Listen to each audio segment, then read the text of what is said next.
Welcome back to another episode of Bucks Latest presented by Fan Arch. As always, I'm your host, Dean Simon. And before we get into everything, please make sure to leave a like, leave a comment down below, and also subscribe. We are still very much on the road to 2,000 subscribers. So if you want to join along on that journey, please press that big red button down below. And also turn on post notifications so you don't miss out on future Bucks updates. All right, so what we've been waiting to hear essentially since August or mid-August around, AJ Green has finally been extended by the Milwaukee Bucks in a 4-year, $45 million deal. Heard it from Shams Charania over there at ESPN. Thankfully, not a Giannis potential trade rumor thing from Shams this time, but no, it was actual good news. The Milwaukee Bucks fans wanted to hear that AJ finally got his money, and something that this update specifically tells me about how the Bucks are going about their preseason, and of course with kind of the deadline coming up to make final roster cuts, is that for this kind of agreement to take this long when it should have been obvious, or at least should have seemed obvious for the longest time,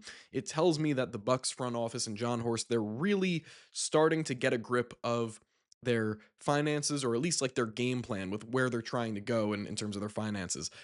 Because for them to wait this long, they had to kind of figure different things out and put other contracts in place, and figure out where they were going with their money, enough to get to this point where they can offer him the deal. And then hopefully from now, of course, there's other roster news that we're going to get to later, but AJ Green getting this deal finally just before the start of the regular season, it tells me that the Bucks are kind of starting to figure out their direction in terms of their finances and where they're going to be going in the next couple of days. And we're going to be expecting a lot more moves in the next couple of days because, of course, again, the roster deadline is coming up very soon.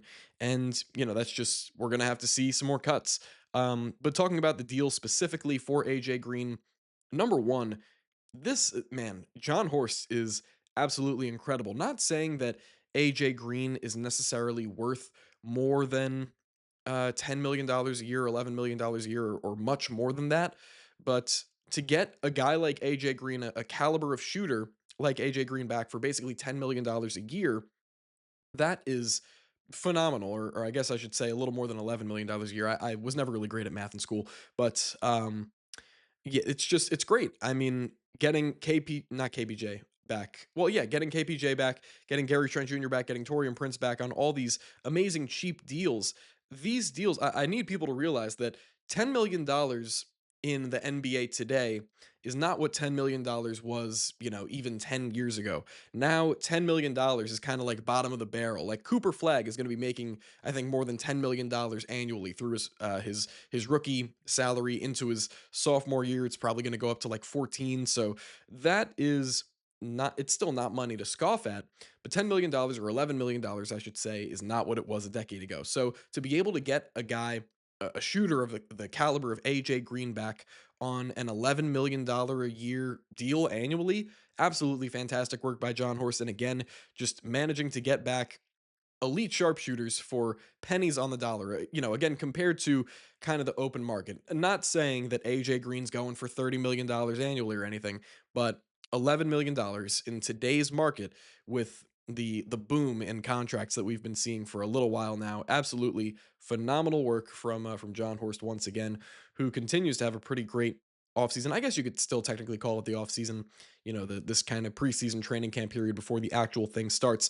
But another bit of news for today was that, unfortunately, in my eyes, the Milwaukee Bucks waived Chris Livingston after giving him a guaranteed contract. I think it was like the minimum around maybe like 3 million or 3.3 million, something around there. I don't think it was much more than that on the deal. But now does this mean that the Bucks have to eat up this money from the guaranteed deal? I would guess that that's what that means. But I am just so appalled by this decision because I have always been a pretty outspoken Chris Livingston guy, or maybe in my mind, I think I've always just liked the idea of Chris Livingston more than some other Bucks fans, or kind of media members, or talent evaluators. I've always loved the idea of Chris Livingston, or what he could be, because of course all the physical, athletic tools are there, and he is a very skilled driver of the basketball, getting to the rim, putting his head down, and the 3-point shot I really thought was coming along, at least for the herd and the G League, he put together some signature performances, and I just I really, really, really thought that maybe there was a chance that Chris Livingston would survive this preseason on the roster, and a guy like Andre Jackson Jr., who we're going to get into, wouldn't. But of course, it's still the other way around because I can still see the reasons why the Bucks front office would like to keep Ajax over Chris Livingston. But for a guy that was killing the summer league pretty early on, and I guess throughout, like dropping 20 easily in the summer league when Andre Jackson Jr. was shooting maybe 2 shots a game, and then through the preseason, it's not like Chris was like offensively bad or anything, but Ajax, his presence out there, at least on the offensive end, was just a complete nothing burger. So I would have thought maybe there was a chance for Chris Livingston to survive the preseason instead of Ajax. But again, that's something we're going to get into a little bit later, I guess, as we talk about other guys that are maybe being threatened with a wave, and hopefully the Bucks wave back. But on the opposite of a wave, the Bucks added Johnny Davis on an Exhibit 10 deal, which Wisconsin Badger. I think that's very cool. There's a little bit of a homecoming there, but with this deal, Johnny Davis is more than likely heading to the G League, to the Wisconsin Herd, to to stay there for a little while. And the guys over at Brew Hoop, they brought up something with the contracts that I had kind of forgot, is that when guys get signed to Exhibit 10 deals and then they get waived and then they're kind of picked up by the G League team, those guys have to stick with the G League team for, I think it's 60 days, in order to get an $85,000 kind of base salary. And if they don't stick with the team for those 60 days, I guess even if they get cut on day 59, they don't get that guaranteed money, which I think is crazy. But it seems as though Johnny Davis, just with this kind of um, ordeal that's going on with the roster right now, where the Bucks are actively trying to cut spots, or cut players and make spots come open.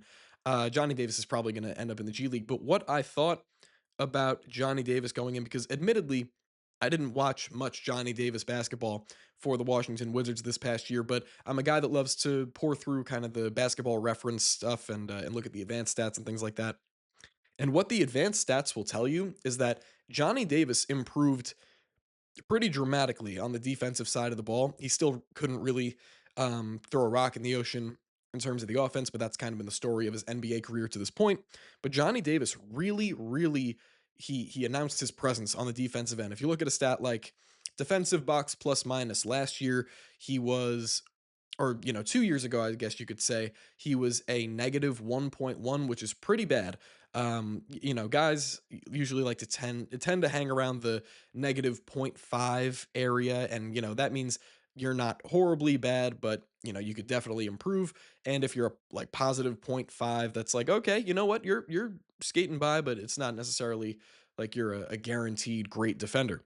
But Johnny Davis went from a negative 1.1 to a positive point 0.7 from 2 years ago to last year. So I don't want to say it was night and day, because I kind of looked at the film and tried to confirm with the eye test what I thought of his defensive performance, but it was, I'll say, a stage below night and day. Like, it was maybe night and afternoon, or night and evening.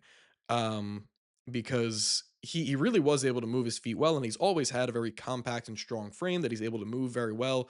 um I forget the actual measurements of like his wingspan and things like that, or his reach and whatever, but it seemed as though whatever it is, it should be two like inches longer, or 2 inches higher, or whatever that it would need to be, because his impact was visible. And going forward, with him potentially being a part of the herd, I'm expecting him to kind of continue to ramp up his defensive intensity and his defensive production, because it seems like, if anything, for guys at this stage in their NBA career, where they're going to be entering their fourth season of professional basketball, essentially 3 years with the Wizards and then maybe a full season with the Herd, going into this stage of his career where his career hasn't really ended up in the best position.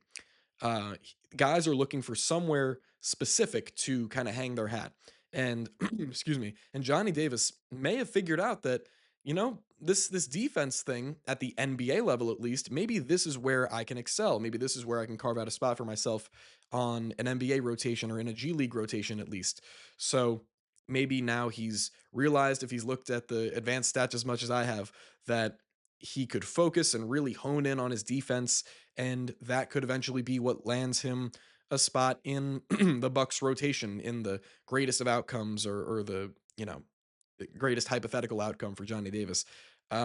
So that's probably where he's going to really focus his attention, and I'm really looking forward to that because if he's doing that for the Wisconsin Herd, and it kind of gives the Bucks coaching staff something to think about, where you want to leverage a guy like Johnny Davis's defensive impact with another guy's offense, like a Tyler Smith, who we're going to get into in a second. That's a real decision, maybe, that the Bucks coaching staff is going to have to make. But ending off here on a little bit of a Tyler Smith thing, because it's looking less and less likely that he is going to survive the preseason, because now with the Chris Livingston wave, which just is still very unexpected, I really did not see that coming. With the Chris Livingston wave, now Amir Coffey and Andre Jackson Jr. are fighting for, I think, one spot, unless the Bucks were to waive another guy and make a move of some sort to open up two spots for the both of them. And those are two guys. As there was an article that I read before from Fansided's Dalton Sell. He's amazing. Go check it out. That Doc Rivers evidently loves Ajax and Amir Coffey, and he's talked them up a considerable amount throughout this preseason process. So it looks like Tyler Smith is the odd man out, but again, Tyler Smith is one of those guys where, maybe along with Chris Livingston, maybe I'm naive for thinking this, but Tyler Smith, I've always loved the idea of Tyler Smith because he's just been able to display such an amazing shooting stroke, and he's very athletic for his size, and he's just so mobile and agile, and he just gets into his movements so quickly and kind of free flowing, and it really just doesn't feel like he's 6'9" or 6'10" or whatever he is.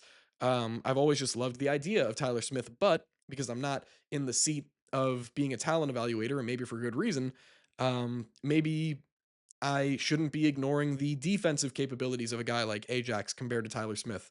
But still, a decision like this where you're cutting potentially Tyler Smith for Ajax, or to keep Ajax on the team, it still just kind of brings a tear to the eye a little bit, because he's a player that, if you really want certain guys to succeed, he's one that you could really get attached to. Like, he's a guy whose game you could easily fall in love with, because he's just so versatile on the offensive end, and it's not really a guy. Well, now in the modern NBA, it's a skill set that you see more and more often. But there's just something about Tyler Smith that makes him super unique, from a scoring perspective, it makes you want him to stick around, and that's how I feel at the moment. So it kind of stings that he might not make it through the preseason, but I guess we'll see, and we shouldn't really come to any conclusions while John Horst, or before John Horst has come to any conclusions. But that'll be it for me today. Thank you very much for tuning into another episode of Bucks Latest, presented by FanArch. Once again, I've been Dean Simon, and before you go, make sure to leave a like, leave a comment, tell me what you think. Will Tyler Smith remain on this roster past the preseason? Not looking likely, but let me know your thoughts on that. Also, press subscribe.